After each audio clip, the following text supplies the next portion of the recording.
Hey guys, Morgan's Maintenance, episode 107 of Guess the Trades, where subscribers send in loadouts, we look at the pictures, and we guess in the comment section below what it is we think they do with those tools.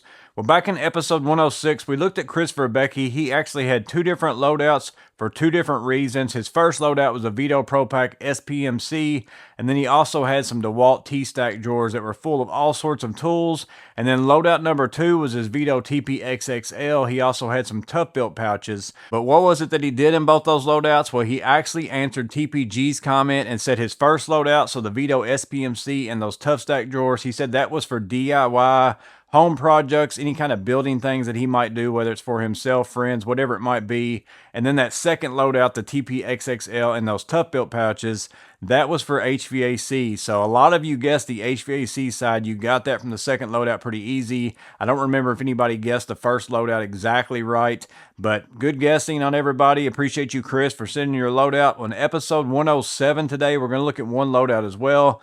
We're going to look at Joshua Marmon. He has a Milwaukee 15-inch structured bag that's PACKOUT compatible and all those kinds of things. I think he told me in his email that he's had this bag for about 6 months, and so far no complaints with it. So we're going to check out his loadout, see what we think about the tools, see if we've got any questions, and then ultimately guess in the comment section below what it is that he does with those. But let's go ahead and jump into Joshua's loadout.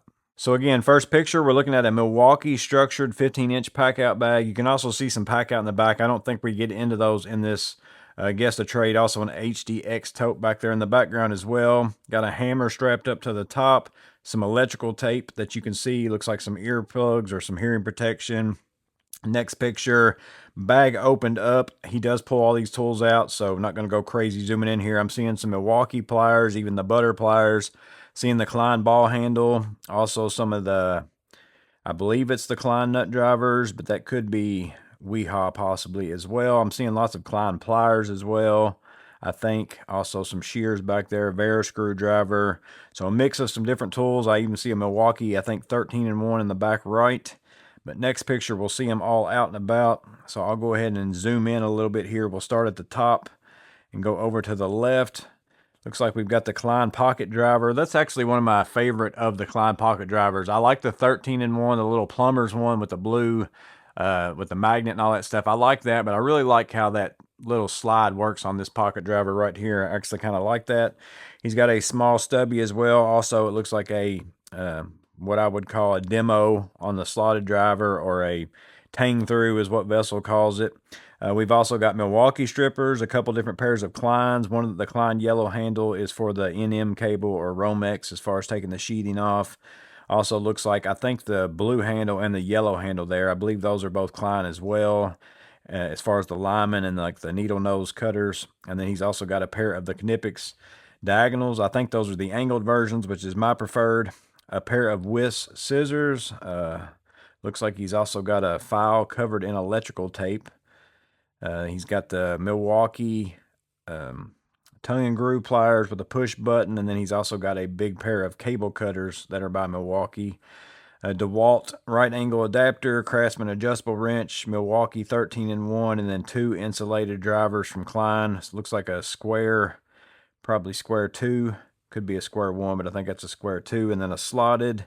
Go on over to the right a little bit. Again, Klein ball handle, Vera.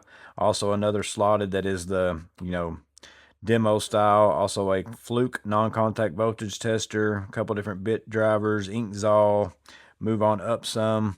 We've got the Klein diagonals right there as well. Another pair of small Milwaukee strippers.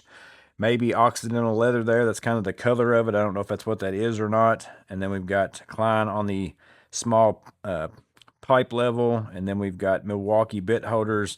I've got tons and tons. I think I probably end up having like 5 of those Milwaukee bit holders in my drawer over here that are empty, because I bought them just to get the 2 ECX bits that were inside of them primarily, because it was almost like as cheap as buying the bits themselves. So I bought a lot of those whenever they were on sale. So I've got quite a few of those cases. He's also got some security, looks like, on the DeWalt bits there. And then those were Klein nut drivers. I can see the Klein tools on there now. So the color that was sticking out, I didn't know if that color went all the way down, and that would have been Weehaw, but those are actually the Klein. Now those aren't the hollow magnetic nut drivers, because mine have 2 lines on them. I prefer those. I actually don't have these. I can't say I prefer them, but I prefer that style over just the nut driver type. And then he's got some bits. I think those are Racketeers bits, if I remember right, that red and the green, probably square 2 and square 1. And then he's got a Klein Ratcheting 15 and 1, 13 and 1, one of those two, a couple other Vera drivers, and then the Klein Ratcheting flip socket right there. So that's the handle. No, not the ratcheting. So that's a ratcheting, just driver, I guess. I don't know. They had a ratcheting one that wasn't the 11 and 1, so he's got that one there. Let's see. I think that's it on those. So we'll go on to the next picture, which is going to kind of show us maybe some stuff that wasn't in that last one that's around the outside, because everything we looked at there was on the inside of the bag. So he's got a couple different Diablo bit holders, some ink saws, pens, pencils, those kinds of things, and then a small 1/8 inch drill bit. I carry one of those in my truck too. Next picture is the backside. So he's running a Milwaukee M12. He's got a Klein meter, it looks like, also the Klein circuit breaker finder, some hex keys. So we'll start up here and see what we've got here. A pair of Knipex, looks like 10 inch. Actually, those might even be, those might be 300s. Those could possibly be 12 inch, but I think they're 10 inch. And then the Klein circuit breaker finder, he's got the, let me see if I zoom in a little more, CL210, and then those do say 300 over there. I can barely read it now. So those are 12 inch. And then he's got a DeWalt light, Milwaukee Impact, a set of Diablo spade bits, also Maxi Flex gloves. I really like those. Franklin sensor stud finder. He's got a lot of the stuff that I've actually got in my truck. Milwaukee bag. He's got Klein ratcheting cutters, Klein hex keys. He's got a Poly Square by let's see, starts with an S. Empire. Starts with an E. It's Empire. I've never seen a yellow Empire. He's got the Ideal, I think it is, on the nut, wire nut, put in your impact or drill. A couple different charging cables and batteries, a Bosch laser distance measure, and then all the accessories for basically finding a circuit breaker, and then a headlamp by Black, I'm going to assume Diamond maybe.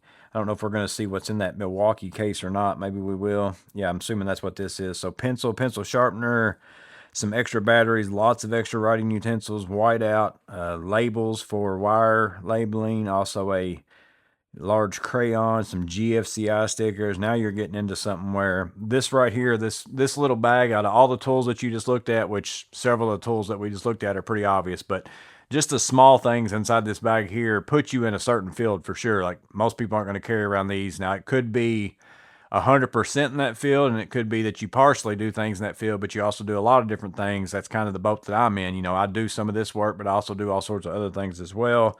But this bag right here is kind of telling.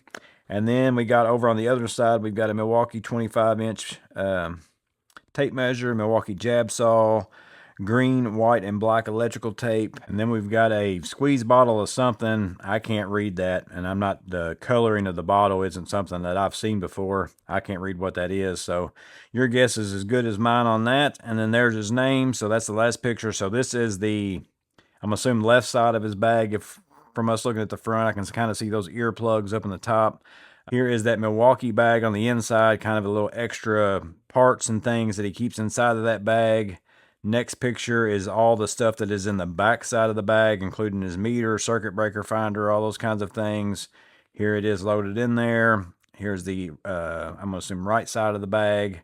Here's all the stuff inside of his bag, if you want to zoom in and check more of those out. And then there it is loaded in there. And then here is that first picture of that bag closed up. But overall, a nice look at Joshua's 15-inch Milwaukee structured PACKOUT bag. I've had several people ask me if I'd ever get a PACKOUT, like backpack bag or all those things. I don't think I ever will, just because most of them are fairly big, and I've kind of got myself to where I like smaller bags. Like, this is definitely the biggest bag that I'd ever want to have, probably right here, and I think those PACKOUT bags are even a little bit bigger than that, or it's pretty close anyways. But I like the SPMCs, smaller style bags, and I don't typically snap my stuff into like my PACKOUT and all that kind of stuff, but they do look like nice bags. He's got lots of stuff in there. It looks like it has pretty good organization. So maybe you guys have questions just about the PACKOUT bag. You can ask those in the comments below, and hopefully he'll answer those. Or maybe you've got a question about a certain tool that you saw, drop that in the comments below as well. But don't forget to guess what it is that you think Joshua does with all these tools. Hopefully this video was helpful. You guys stay safe, have a blessed day, and I'll see you on the next video.